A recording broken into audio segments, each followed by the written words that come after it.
We're going to be taking a look at an airsoft gun that I personally believe to be the best airsoft gun that you can pick up when you're starting in airsoft. And that is the Lancer Tactical Gen 2 Interceptor. We'll be taking a look at this airsoft gun and all of its features in today's review.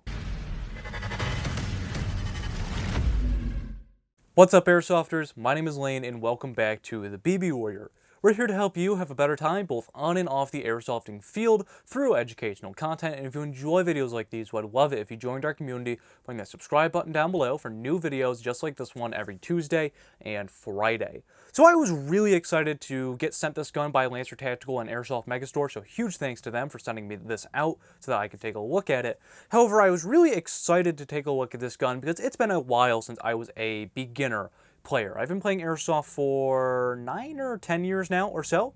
So needless to say, it's been a while since I've been looking at buying a beginner or entry-level AEG. And I was really excited to see, how has the market changed since I first got into Airsoft. And when I got into Airsoft, if there was the value that is presented with like this gun, for example, for the price point of being under $150, I would have been into this game a long time before when I actually got into it. So let's talk about the construction of the externals before we move into the internals. This is a mostly polymer airsoft gun. So I think the only external parts that are made out of metal are going to be your outer barrel, your sling plate, the trigger's plastic, your high cap. This isn't the high cap that's included, is made out of metal. So there aren't too many metal parts on the outside of the gun. However, I truthfully don't think that that is an issue, considering how well the polymer on this airsoft gun is made. It doesn't have that cheap, creaky feeling to it like I felt with a lot of airsoft guns that cost more than this one. So the polymer is very well built, which was a genuine surprise when I first got this, because most of the airsoft guns that I own are made out of metal. But truthfully, for a new gun, I don't think that having it be full metal is super important, because one, there are better polymers out there, and this does feel really solid, but as well, it does cut down on the weight. So if you are a younger player, it's going to make sure that, you can keep your rifle up and you can keep your barrel on target for longer, without your arms getting tired or anything like that. So most of the externals are plastic. However, truthfully for me, that isn't an issue. So moving from the back to the front, you do have a crane stock here, which is going to be where your battery is kept. There are 2 tabs back here that you pop out, and your battery, which is included, we'll get into that in a little bit, can go right in the back, which is on a plastic buffer tube. This is one part that I wish that they did make in metal, because right about here or so tends to be kind of a stress point on AEGs.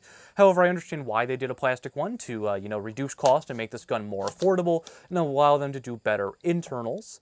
Moving forward, you have a sling plate, which does have a, it has it on the left-hand side of the rifle, as well as it has one on the right-hand side of the rifle. This is the only sling option that is on this stock, so if you wanted to have a 2-point sling and have a sling mount up here, you'd have to buy that separately. All of the ones that are on this rifle are fake and purely for aesthetics. You do have your fire selector right here, like any sort of M4 or M16 style platform. You have safe, semi, and fully automatic. I will say, for being such an affordable airsoft gun, the fire selector is really nice and crisp. It is not ambidextrous. So moving forward, you do have your fake bolt catch. Doesn't do anything. I'll turn the gun around real quick. Now, typically right here, there would be a fake bolt, which is operated by the charging handle, which this is actually also metal from what it looks like. Typically, there would be a fake bolt that would go back when I pull back the charging handle. I took that off to allow me easy access to the hop-up, which is on the inside. We'll talk more about the internals later. But other than that, you do have a full-length rail up front, which is connected, so there's no gap here, which is nice to make sure that it stays even. But as well, if you have any sights or attachments that sit here, you're not going to have to worry about the distance between the rail and the receiver getting in the way. That's something that I really like that Airsoft has standardized on in the last 5 years or so. You do have flip-up front and rear iron sights. These I'm not a huge fan of. However, to me, iron sights aren't important because most people are going to be buying a red dot to go on top of their airsoft gun. However, they are popped up by the levers on the back. They are nice and high, so if you don't have a red dot, or if you're using something like a paintball mask, or something that's just a little bit bulkier for face protection, you're still going to be able to see down the sights nice and easy. And then the rail is a key mod style rail for those styles of attachments. And it does have some Picatinny up front if you wanted to add on, you know, like a foregrip or a laser or a flashlight, whatever it may be. Actually, I think it's a little bit too far forward for a flashlight, in my personal opinion. And then at the end of the barrel, you do have your orange flash hider per US law. May be different in your country, however, that's just based off of where Lancer Tactical primarily operates here in the US. Now, the nice thing that I like about Lancer Tactical and what they did with this gun is if you want it to look a little bit different, they included an extra barrel shroud. So essentially what this does is it simply just slides over the muzzle, and there are screws where this goes in to keep it in place, and that allows you to have, you know, just a little bit of a different look on the front end. It gives you a little bit more rail segment space on there, so if you wanted to have something up there, you could. However, for my purposes, I did not put that on there. It doesn't affect performance or anything like that, and the shroud does have the orange tip, again, per US law.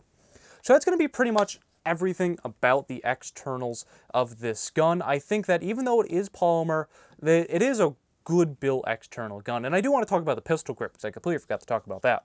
So taking this off of the stand real quick, I hate A2 pistol grips. I hate the little nub that comes out of them, and I like the pistol grip design that Lancer Tactical did. It feels nice in my hand, and it's really sturdy as well. You know, for the price point of this gun, again, being under $150, I was genuinely surprised by the external quality that they chose, and while they didn't go with metal externals, the polymer that they chose was excellent. So let's talk about the internals. That's what's going to actually matter about an airsoft gun. It could be the prettiest and most nicely feeling gun on the outside. However, if it doesn't shoot good, then what's the point? So internally, this has 8mm bushings, which is a pretty big deal for such an affordable airsoft gun because it's going to help with stress. It does have a metal mech box shell, which means that you're not going to experience any cracks or anything like that. And they do offer this gun in 2 FPSs. They offer it in a high and a low. So you have an indoor legal and an outdoor legal. I was on the outdoor legal version, which is why I am playing with this outdoors in the gameplay.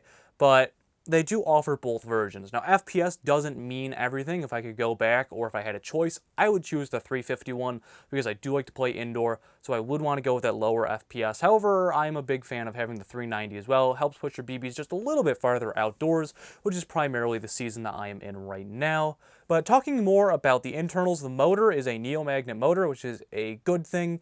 And I will say, for being an affordable airsoft gun, it did have really good trigger response. That's one of those things that I definitely don't miss back from when I was getting in airsoft, because, you know, back when I got into airsoft, the beginner or entry-level guns, you know, their trigger response was terrible. You pull the trigger, and then like half a second later, the BB would come out. With this, it's nice and instantaneous, and you don't have to worry about any lag or delay in your trigger pull.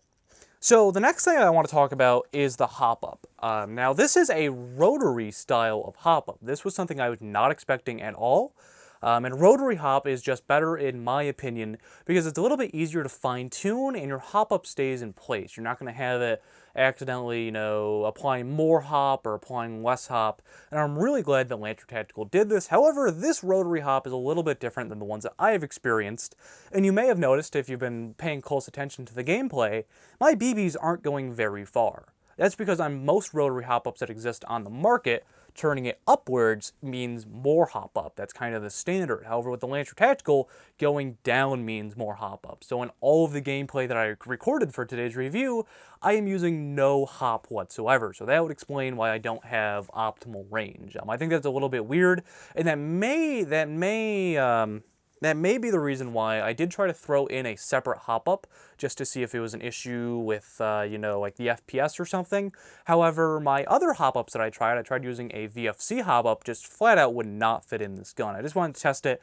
It's not like I was going to throw it in there for the review. However, once I figured that out about the hop-up, you know, there is decent hop and good range for the price point of this airsoft gun. You should be expecting to hit people at about 150 to 170 feet pretty consistently with this. I would recommend using 0.25 gram BBs. It's going to be a nice middle ground between having it too heavy and losing range, and having it too light and having your BBs, you know, go all over the place and not go straight on to your target. However, the hop-up is connected to a 6.04 inner barrel, which I was, again, impressed by. It seems like the motto for this airsoft gun was to put all of the money on the internals, which is good because as a beginner player, you want a good solid mech box and hop up and barrel setup. But, you know, going with the polymer externals, it makes this a very well-performing airsoft gun without being too expensive. And something that I forgot to mention earlier, while I would not recommend taking apart your airsoft gun for beginner players, if your field either has a tech or you feel like you are comfortable enough with it, again, definitely watch guides on YouTube and things like that. This does have a quicker change spring system, so if you buy one that is the high FPS version like I did here, and you want to go indoor, you have the ability to change out your spring. You're not going to take the entire gearbox apart. You are still going to have to take it out of the body. However, that is an option. I just didn't want to do that because I didn't want to affect the performance of this gun for the review purpose. However, I'm really happy with the internals. I'm happy enough with the externals. It does everything that I need it to. It doesn't creak or wobble or anything like that. So now I want to talk about why I think that this gun is such a great value. So again, this gun comes in at under $150. I think most of the places that you can find this gun, it is $139. I'll have a link to where you can pick this up on Airsoft Megastore's website. However, for everything that comes with this gun, you're going to be very hard-pressed to find a better deal. So you get the gun, obviously, but besides that, you're going to get 1,000 .20 BBs from Lancer Tactical, or no, these are .28s, oh my god. Wow, they really put some money into this. So you get 1,000 .28s, and then you're also going to get a 9.6 nunchuck battery, which is wired to the Tamiya connector that this type of gun is wired for. But you're also going to get a smart charger as well, which means that you're not going to be over or undercharging your batteries. So you might be saying, well, BB Warrior, this is kind of the standard. Why does this matter?